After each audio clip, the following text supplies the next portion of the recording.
माँ काली का वो तस्वीर तो हर घर में मिलती है जिसमें माँ काली के एक हाथ में कटार होती है और दूसरे हाथ में नरमुंड होती है और सामने शिव जी लेटे हुए होते हैं। यह तस्वीर हर घर में होती है, लेकिन कहाँ की है यह घटना, यह बहुत कम लोगों को पता है। आज मैं आप लोगों को उसी स्थान पर लेकर आया हूँ। यही वो स्थान भीमचंडी है जहाँ पे काली ने चंडी का रूप धारण करके भीमासुर नाम के राक्षस का वध किया था। और यह चमत्कारिक मूर्ति यहाँ के भक्तों का दावा है कि दिन में 3 बार अपनी रूप बदलती हैं और रात में घंटे की आवाज सुनाई देती हैं। और ये जो रास्ता आप देख रहे हैं, ये वही पंचकोसी मार्ग है जो बताते हैं कि सतयुग में भगवान राम ने जब रावण का हत्या करने के बाद उन्हें ब्रह्म हत्या लगा था, तो राम सीता लक्ष्मण के साथ इसी पंचकोश से भगवान राम ने पंचकोश किया था और इसी स्थान पे माँ सीता ने विश्राम किया था। तो जब भीमासुर राक्षस जब उपद्रव मचाने लगा तो ब्रह्मा जी से वरदान मांगा कि मुझे ऐसा वरदान दीजिए कि मैं अमर हो जाऊं। जब उपद्रव मचाने लगा ना, तो देवता ने पूरा आवाहन किया दशमुखी काली माँ का। दशमुखी काली माँ का आवाहन किया तो दशमुखी काली माँ प्रकट हुई, युद्ध हुआ। इनसे वो न मर नहीं रहा था, तो सब देवताओं ने बोला कि ऐसा करिए माता कि आप ही कन्या रूप धारण कर लीजिए। तब माता रानी दशमुखी काली माँ उनका रूप कन्या रूप धारण की हैं, भीमचंडी माता का। बिना सवारी का सवारी बाहर खड़ा की, अपना असवारी तक गई, दौड़ा दौड़ा के मारी हैं। फिर पूरा मातल देवी में खून पी के मत गई, मातल देवी नाम पड़ा है। अच्छा। फिर बूढ़ापुर में पूरा खून से बूढ़ी हुई हैं। अच्छा। हाँ। फिर उसके बाद कटरिया में मूड़ी काटी हैं, तो कटरिया नाम पड़ा है।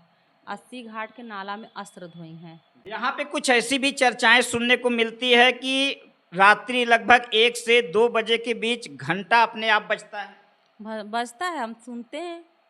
आप भी सुनिए। हम सुने हैं जी। हाँ, बजता है। एक बार तो ऐसा ही हम सोचे कि 4 बज गए, चले झाड़ू मारने, जब देख रहे हैं तो 2 बज रहा है, घंटा बज रहा है। ये हमारे सामने जो मूर्ति देख रहे हैं, ये माता भीमचंडी की मूर्ति है और इसके बगल में ये 10 मुखी काली माँ की मूर्ति है। और यहाँ पे इतिहास में जो प्रमाण है उसके अनुसार आज भी जो आसपास के गांव के नाम हैं वो आज भी उसी ऐतिहासिक कहानियों पर है, क्योंकि इसी बगल में असवारी गांव में है। जब भीमासुर नाम के राक्षस को माँ दौड़ा दौड़ा कर मार रही थी तो असवारी गांव में अपनी सवारी छोड़ी थी, इसलिए उस गांव का नाम असवारी है। और यही पास में है बूढ़ापुर।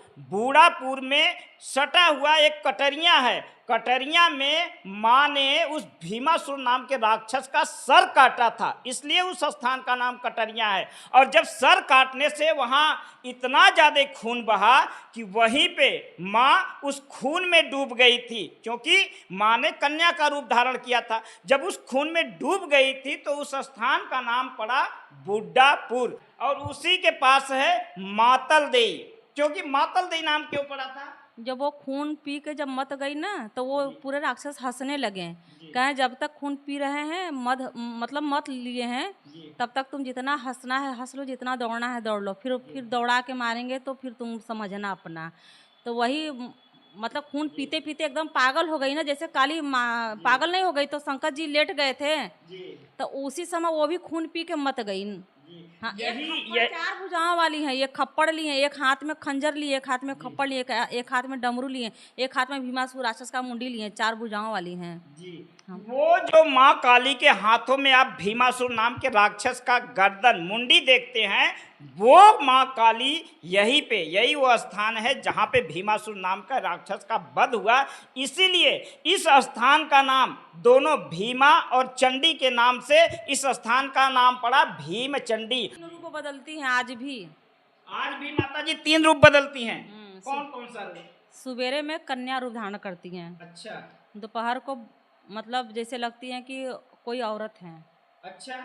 और शाम को बुढ़ी का रूप पकड़ लेती हैं, बुजुर्ग। हाँ, आज भी अगर किसी भी, अगर हमारे परिवार में अगर कोई कोई के ऊपर विपद पड़ेगा, या बेटी या कोई परिवार पे, तो उनका मुंह जैसे लगता है ना कि रो रही हैं। अगर सुबह में माँ का दर्शन किया जाए तो इस मूर्ति में आपको एक बच्चे की तरह मूर्ति का स्वरूप दिखेगा। अगर जो यही मूर्ति को आप दोपहर में आकर देखते हैं तो पूरा युवावस्था में आप माँ की मूर्ति का दर्शन होगा। अगर जो इसी मूर्ति को आप शाम में देखते हैं तो वृद्धावस्था का दर्शन होगा। यानी एक ही मूर्ति अलग अलग पूरे दिन अलग अलग स्वरूप बदलती है। और ऐसा भी भक्तों का दावा है कि जब भी कोई संकट मुसीबत भक्तों पर पड़ती है तो माँ का स्वरूप बदल जाता है। ऐसा लगता है कि माँ का चेहरा काफी दुखी अवस्था में है, जैसे मानो माँ की आंखों से आंसू गिरने वाले हैं। ये हनुमान जी का मंदिर है इधर, और इधर हम आप लोगों को दिखाएं, ये दीवारों पर चित्र बनाए गए हैं। और यहाँ पे ये कौन है? अच्छा, ये जो माँ की सवारी है, जिस सवारी पर माँ ने भीमासुर राक्षस का दौड़ा दौड़ा करके वध किया था। और ये वो पुराना वट वृक्ष है। और जो इधर भी कुछ मंदिरें हैं। ये कौन है? ये परशुराम जी हैं। जी, परशुराम जी। हाँ, परशुराम जी। और इधर बजरंगबली है। बजरंगबली दक्षिण मुँह है, बजरंगबली वो। ये देखिए नारद मुनि रवि रक्ताक्ष गंधर्वाय नमः गंधर्व वन के पंचकोशी किए थे। नारद मुनि भी यहाँ पे आए हैं। और ये है पंचमुखी शिव जी नरकर्णी अवतार। ये इस शास्त्र में लिखा हुआ है। ये तीनों मूर्ति और एक भगवती का काली जी का, ये शास्त्र में लिखा हुआ है।